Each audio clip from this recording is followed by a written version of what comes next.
Bom dia, irmãos. Vamos ler a palavra do Senhor em Marcos, capítulo 11, verso 7. Serão bastante versículos, 7 a 26. Tenha paciência, por favor. Mas antes de ler, eu queria que você fizesse uma coisa. Que você se perguntasse, enquanto você está lendo, o que isso tem a ver uma coisa com a outra. Eu vou começar do 7 ao 26.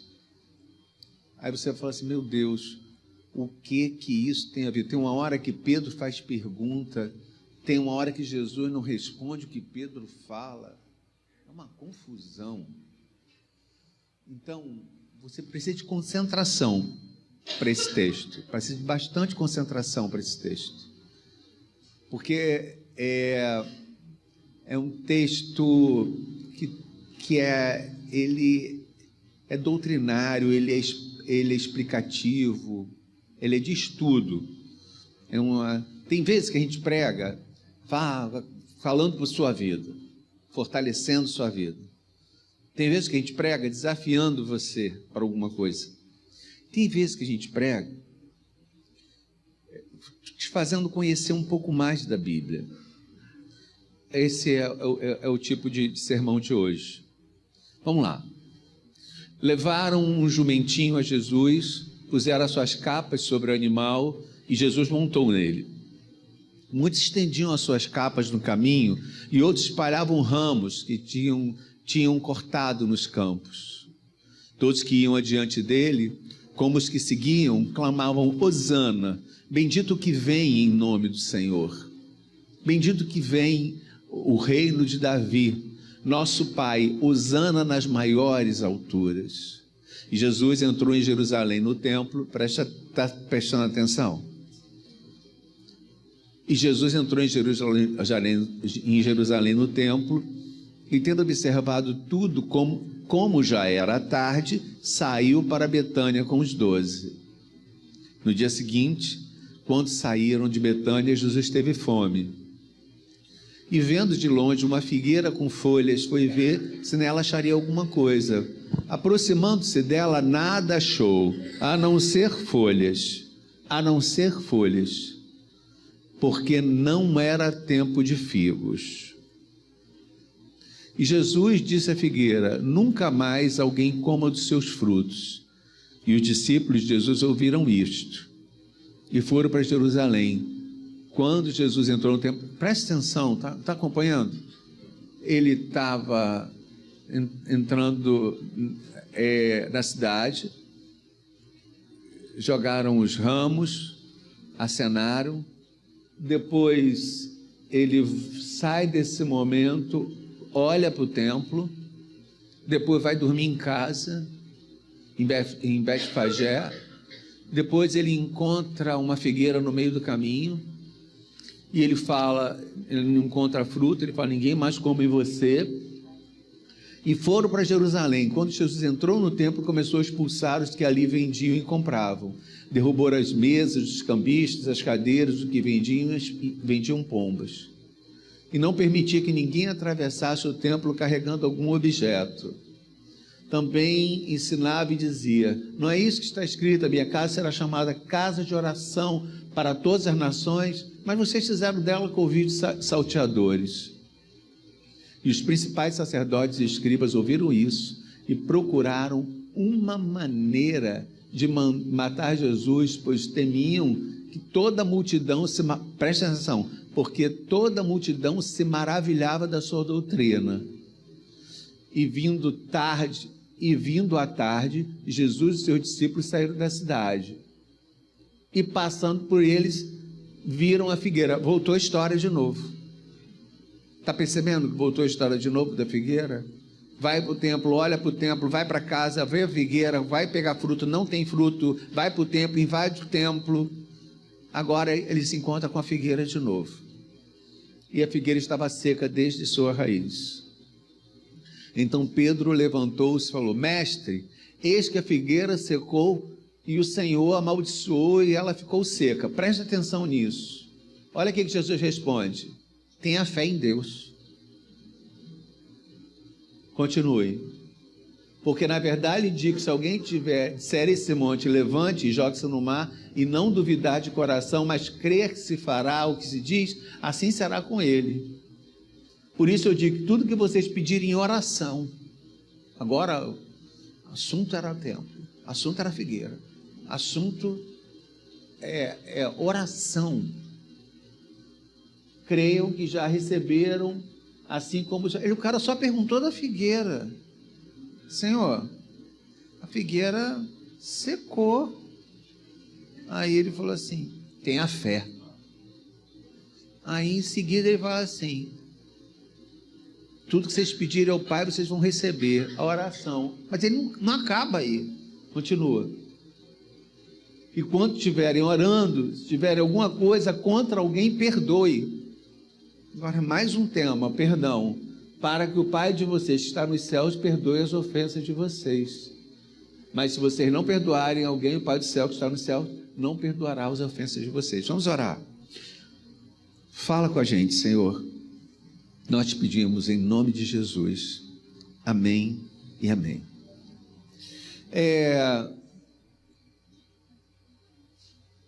Como eu expliquei, está tudo ligado, né? Está tudo ligado. A entrada triunfal. Para vocês entenderem, a entrada triunfal de Jesus em Jerusalém, quando eu der uma engasgada, é porque eu estou com afta na boca, na língua. Então é uma beleza pregar com afta na língua. Então a entrada triunfal de Jesus em Jerusalém tem a ver com o evento da invasão do templo, tem a ver com a figueira amaldiçoada e tem a ver com a crucificação. Tudo está ligado. Quando a popularidade deles cresce, eles tomam um susto com aquela entrada triunfal em Jerusalém.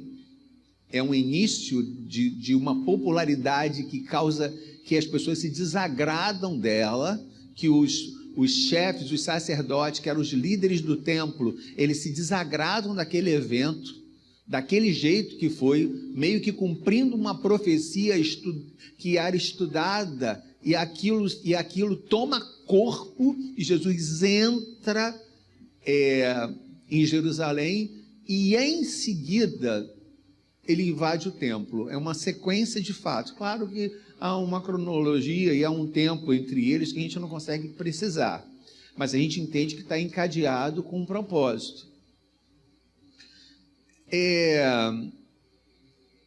Eu queria explicar sobre o templo. Eu já preguei aqui uma vez. Tem como desligar esse ar? Não, né? Só esse aqui não. É que o cara aqui é distraído, sou distraído pra caramba. Aí toda hora ele conversa comigo. Obrigado. Eu já preguei aqui sobre o templo. E algumas coisas que eu preguei, eu vou lembrar vocês no meio da pregação. O templo não tem a ver com o nosso templo. Nosso templo, a gente vem para cá para ouvir uma mensagem, para louvar, para trabalhar no templo, mas não é igual. O templo lá era uma outra coisa. O templo era um evento religioso, era um lugar de experimentarem as suas crenças, mas o templo era o lugar onde a cultura era implementada. Eles conseguiam estruturar a cultura a partir do templo. Por isso que as crianças eram ensinadas no templo. Por isso que as histórias eram ensinadas no templo. O templo tinha esse lugar que era um lugar de valorizar as raízes. As raízes eram valorizadas, a história do povo era valorizada na contagem das coisas que aconteciam no templo, na conversa que acontecia no templo. Cá para nós, Egito, Mesopotâmia e os hebreus, mas vamos falar dos judeus como religião. Egito, Mesopotâmia e os judeus. O Egito, ele teve contribuições, a medicina, as artes. A gente tem uma contribuição do Egito muito forte, mas a gente não tem uma contribuição do Egito na nossa religião. Pelo menos na nossa religião ocidental, a gente não tem esse impacto do Egito. Que o Egito deixou para a gente o quê? Se você lembra de Egito, você lembra de quê? De pirâmide. A gente cá para nós, fala a verdade. Você lembra de pirâmide, eu acho aquilo magnífico. A história de ter uma sociedade, um povo embaixo da pirâmide, embaixo, tem uma civilização embaixo, aquilo é incrível. Eles causam impacto na nossa vida por arquitetura, mas eles não causam hoje um impacto filosófico na nossa vida. Os mesopotâmios fizeram aqueles zigurates maravilhosos, os jardins suspensos da Babilônia, uma das maravilhas do mundo, mas ele também não impacta a gente na nossa vida religiosa. Na verdade, aí chegam os judeus. Falando dos hebreus, os judeus. Eles impactam a religião do Ocidente. Eles impactam o Oriente. E eles impactam com o que eles deixaram. Eles não deixaram construções. Nós não temos construções que a gente se curve aos judeus, até porque as coisas dele foram destruídas. Eles deixaram para nós as suas histórias. Se a gente fosse dizer o que esse povo contribuiu com as suas raízes, as suas histórias, aquelas que eram contadas para as crianças. O que ouvimos e aprendemos, o que contaram nossos pais, não encobriremos nossos filhos. Contaremos à vindoura geração louvores do Senhor, o seu poder e as maravilhas que fez. Eram histórias, era um povo que se alimentava de histórias. E aí eles usavam para encenar suas histórias a Páscoa. Era uma das histórias encenadas. Hoje as crianças vão cantar. A gente está esperando a cantata das crianças, porque são essas encenações que faziam o povo lembrar da sua própria história, lembrar da saída do povo. E aí eles tinham rituais, eles davam ervas amargas, que eles comiam com sal, e eles lembravam que o Egito... Então, e as crianças perguntavam, por que nós comemos? Eu tenho que acabar com meus alarmes, viu? Por que nós comemos essas ervas amargas? Para lembrar que o Egito nos fez chorar a festa dos tabernáculos. Eu fui para Israel e aí eu vi acontecer até a festa dos tabernáculos. Não é só eu não, você também. Ela virou e falou assim, não sou eu, não é ela aqui. Na festa dos tabernáculos, gente, é um barato, o povo vai para a varanda. Eles são milionários agora, né? Cá para nós não tem tanta miséria assim não. Então, eles vão para a varanda e passam dias na varanda, gente, lembrando da festa das tendas. Então, o templo tinha essa capacidade, a festa da Páscoa, a festa dos tabernáculos, a festa das semanas, porque havia uma coisa que o templo se encarregava. Esquecer das suas histórias é esquecer de Deus.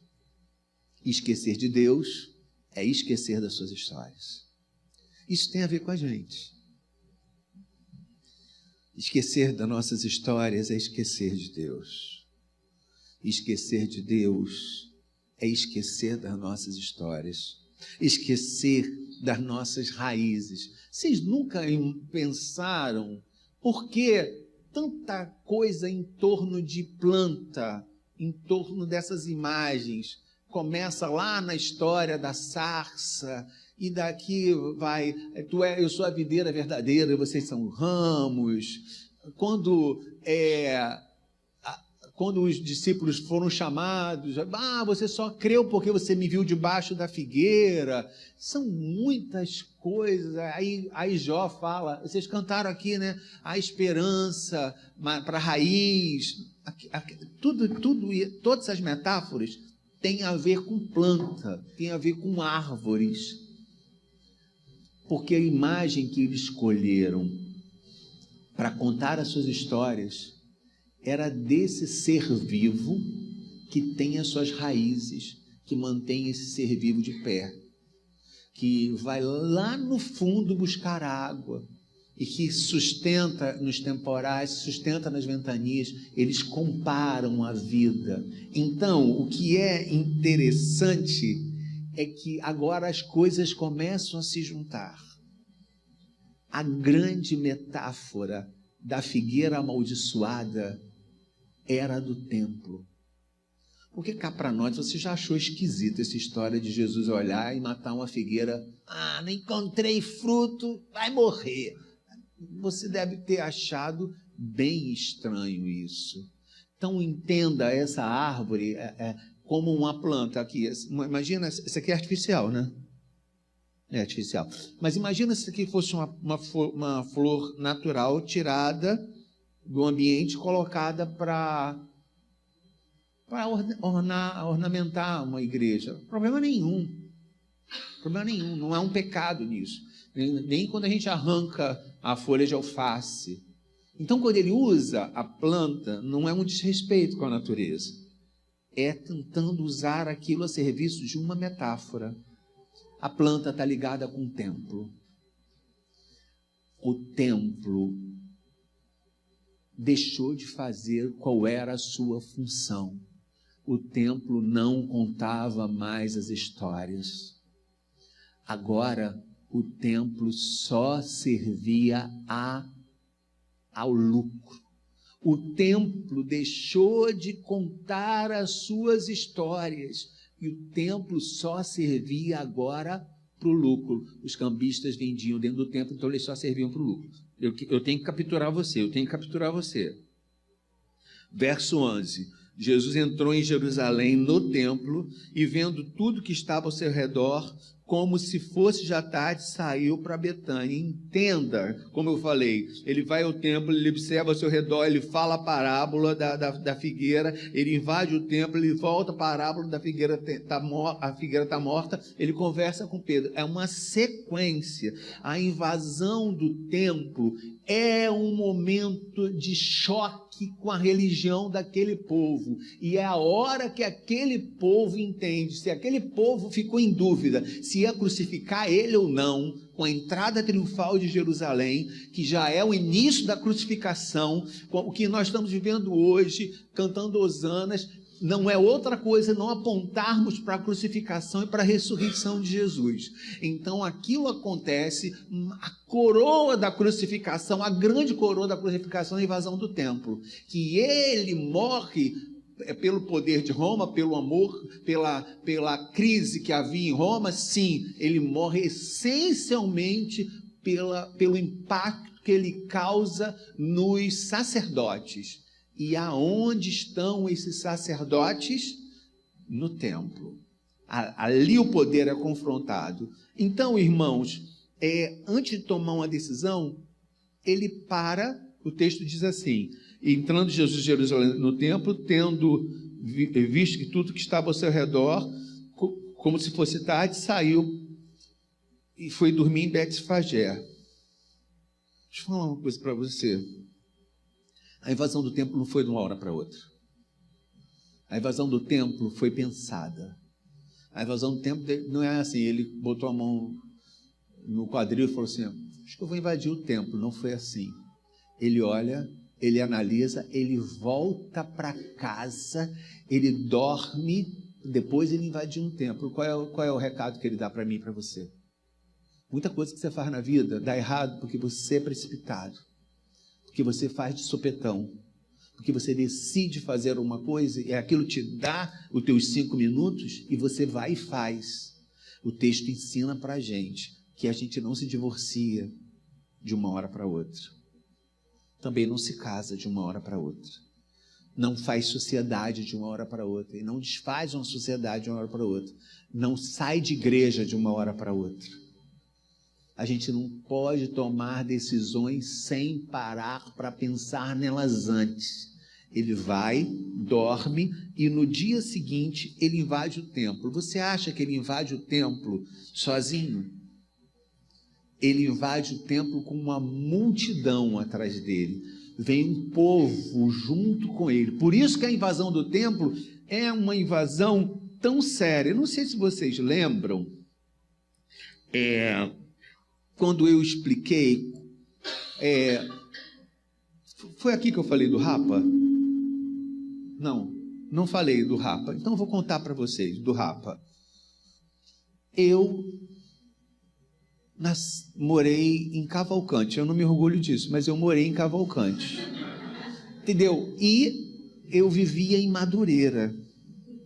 E aí, como um bom suburbano que gosta do comércio de Madureira, eu adorava o comércio de Madureira, adorava Maria Freitas, todas aquelas ruas, eu adorava aquilo. Mas eu detestava quando eu vi o Rapa, que eu achava aquilo uma coisa tão violenta. Eu via senhoras pegando as coisas que elas iam vender, suas mercadorias, correndo daqueles homens paravam, arrancavam aquilo, e aquele grito fica no meu ouvido: é o Rapa!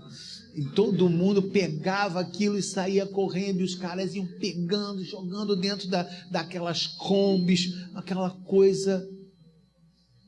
Quando eu vejo Jesus Cristo invadindo o templo, você sabe o que vem na minha cabeça? É o Rapa. Eu juro, eu acho aquilo de uma violência. Só eu, gente. Eu acho um absurdo tão grande quando eu olho ele invadindo o templo e chutando os cambistas. Vocês precisam entender que ele não estava chutando senhoras que estavam vendendo guarda-chuva. O que acontecia no templo é que as pessoas vinham de longe para fazer o seu sacrifício, certo? Quando elas vinham, elas não tinham como carregar da sua cidade até o templo animal para sacrificar. Então, se elas iam sacrificar um bezerro, não dá para botar o bicho nas costas e ir com ele. Então, o que eles faziam? Eles vendiam esses animais em volta do templo. A família que não tinha dinheiro para animais de grande porte, para o sacrifício, sacrificava o quê? Pomba. Eram as famílias mais pobres. E eles vendiam as pombas para eles sacrificarem. Só que eles diziam o seguinte: nós não vamos aceitar as suas moedas. Tem que ser a moeda do templo. Então, o cara já perdia dinheiro para comprar um animal mais caro, e na hora dele comprar, ele dizia assim: não, sua moeda não serve, tem que ser a moeda do templo. E eles faziam um ágio, eles faziam um câmbio ali, um câmbio com ágio, e eles roubavam o povo 2 vezes. Roubavam porque vendiam caro, e roubavam porque eles geravam um ágio naquele câmbio. Jesus chega e chuta os cambistas em volta do templo. Aqueles cambistas não estão ganhando dinheiro. Aqueles cambistas são funcionários. Funcionários de quem?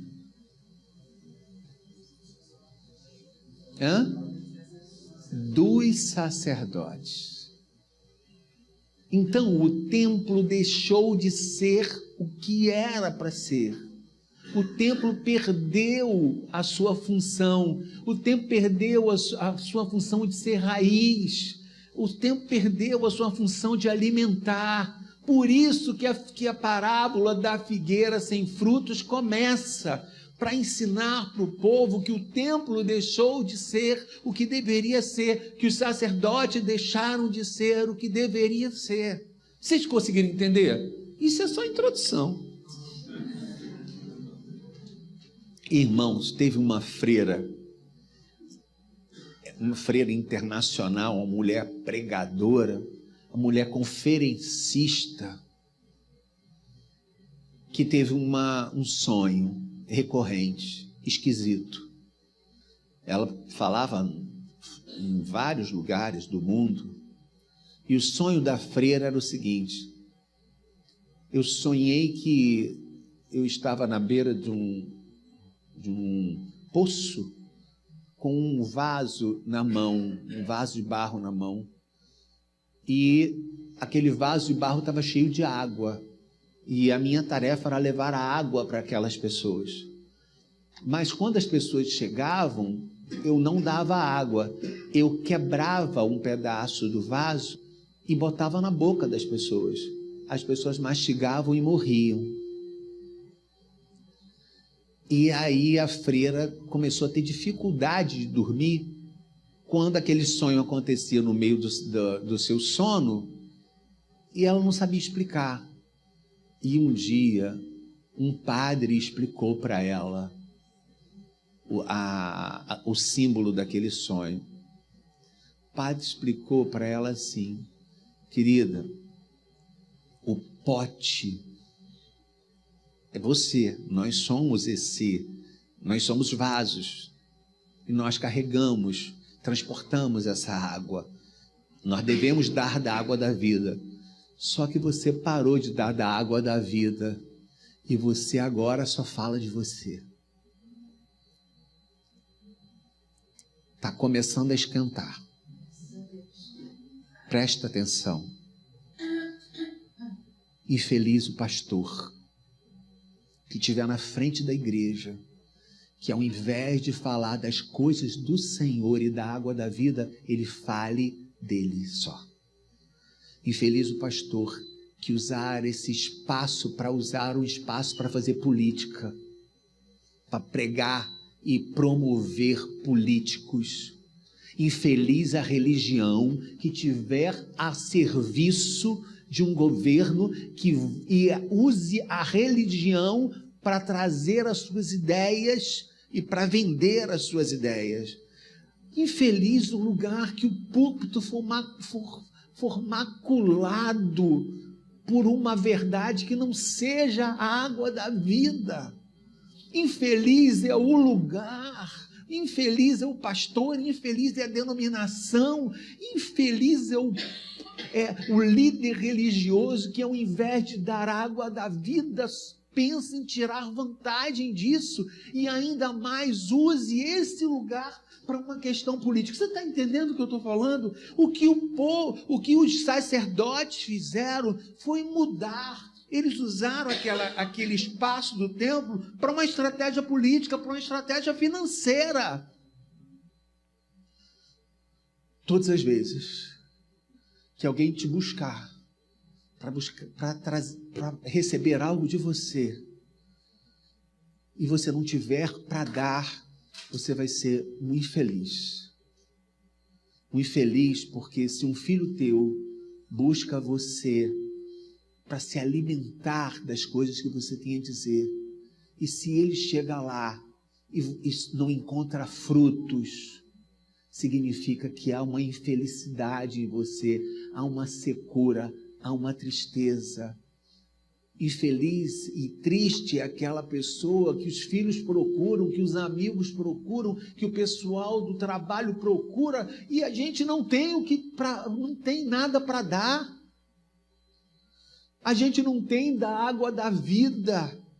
A gente não tem o que dizer, a gente não há fruto na gente. A gente vive uma farsa quando isso acontece. Preste atenção, eu sou biólogo e eu não sou botânico, mas eu estudei botânica. Normalmente há uma sequência na questão dos frutos. Primeiro nascem as plantas, elas colocam as folhas e as flores, e as flores, o útero daquelas flores é como que engravidasse e se transforma em fruto. Acontece uma coisa interessante na figueira. A figueira, ela primeiro dá o fruto, depois ela dá a folha. Então, quando você vai procurar frutos numa figueira, Se ela estiver cheia de folhas, significa que ela está cheia de frutos. O que acontece com aquela figueira? Jesus vai naquela figueira, certo de que ela está cheia de frutos, porque ele já vê as folhas, mas o que ele encontra naquela figueira? Ele não encontra frutos. Então ele amaldiçoa aquela figueira para dizer o seguinte: você mostra o que você não tem. Você demonstra o que você não é. Qual foi o grande pecado de Ananias e Safira? Não foi eles não darem, foi eles fingirem o que eles não eram. Irmãos, a gente tem um propósito nessa vida. E o propósito da nossa vida é dar frutos, é glorificar a Deus e gozá-lo para sempre. Mas é frutificar. Mas às vezes a gente mostra uma coisa que a gente não é. A gente mostra folhas, só folhas. E quando as pessoas se aproximam da gente, elas não encontram o que elas foram buscar. O que a gente vai levar para casa disso? A gente não pode ver uma existência deixando de ser aquilo que a gente nasceu para ser. A grande proposta de destruição do templo, e ele diz que o templo ia ser destruído, é que o templo perdeu a sua razão de ser. A gente não pode perder a razão de ser. Se a gente foi levantado para ser pai, para ser mãe, se a gente foi levantado para ser líder, a gente não pode perder a razão de ser. A gente não pode fingir que é uma coisa e não ter frutos. A gente não pode ter uma missão, Deus ter dado para a gente uma missão, e hoje a gente está lá com folhas abertas sem frutos, vivendo apenas você presta atenção nas suas orações. As suas orações só falam de você e do seu lucro, do seu sustento, de você pagar suas coisas, de você pagar suas dívidas, de você ter saúde para os seus filhos. A gente precisa de mais, porque nós fomos chamados para ser mais, nós fomos chamados para dar fruto. O grande encontro do templo com a figueira amaldiçoada é que o templo deixou de ser o que ele foi chamado para ser. Ele teve que ser invadido porque ele deixou de ser o que ele foi chamado para ser. E nós, muitas vezes, deixamos de ser o que fomos chamados para ser. E que Deus está falando com a gente nessa manhã é que Ele continua vindo até nós para buscar frutos. Isso na nossa família, isso no nosso trabalho, isso na nossa escola, isso na faculdade. O Senhor continua vindo até nós para buscar frutos, mas o templo já não tinha mais o que oferecer. E aí, Pedro se encontra com aquela figueira e fala assim: Senhor, a figueira que o Senhor amaldiçoou secou até a raiz. Existem coisas que secam até a raiz, que não tem mais jeito. Existem coisas que a gente canta que há esperança. Mesmo quando os troncos são cortados, a esperança. Foi a canção de vocês antes. O grande diferencial disso aí é a ação de Deus na nossa vida, fazendo mudar aquilo que parece que está seco e secou até a raiz. Mas a resposta que ele dá para Pedro, é muito esquisita. Verso 22, verso 24 e verso 25. Projeta para mim, por favor, e eu vou concluir com isso. Verso 22, verso 24 e verso 25. Ao que disse, tenho fé. Ele falou assim, a planta secou até a raiz. Ele falou para ele, tenha fé. 24. Porque 24. Por isso digo a vocês, tudo que pedirem em oração, creio que já receberam. 26. Mas se vocês perdoarem, o Pai de vocês que está no céu também não perdoará. Ele deu três caminhos para quem não quer secar até a raiz. Ele deu 3 caminhos para quem perdeu a função de ser o que deveria ser. Ele deu 3 caminhos para quem vive abaixo daquilo que Deus chamou para viver. E os 3 caminhos que ele deu a partir da figueira, quando ele amaldiçoou a figueira seca. Pedro olha para a figueira e falou assim, ela secou. Aí ele responde com 3 coisas. E ele responde com 3 coisas para mim e para você. O que fazer se a gente secou até a raiz? Fé. E a segunda coisa? Oração. E a terceira coisa? Perdão. Se você quer voltar a dar fruto, se você quer voltar a viver de novo, se você quer que a sua casa volte a florescer, se você quer ser aquilo que o Senhor chamou para ser, nós temos 3 coisas para fazer. 3 coisas para fazer. Tem um jeito da nossa vida de virar, tem um jeito daquilo que secou deixou de ser, tem um jeito daquilo que secou até as raízes tomar nova vida. As 3 coisas são ditas para a gente nessa manhã. A primeira qual é? A segunda qual é? E a terceira qual é? Só que uma dessas aqui, hoje, está pendente dentro de nós. E Deus nos trouxe nessa manhã para pensar nela. Deus nos trouxe nessa manhã para pensar que nós perdemos a função. Deus nos trouxe nessa manhã para dizer que as pessoas têm buscado a gente não tem dado água, tem dado barro. Tem buscado a gente e a gente não tem dado os frutos que as pessoas buscam. Para que isso se reverta, a gente precisa de 3 coisas, sair na cabeça com essas 3 coisas nessa manhã. Fé, oração e perdão.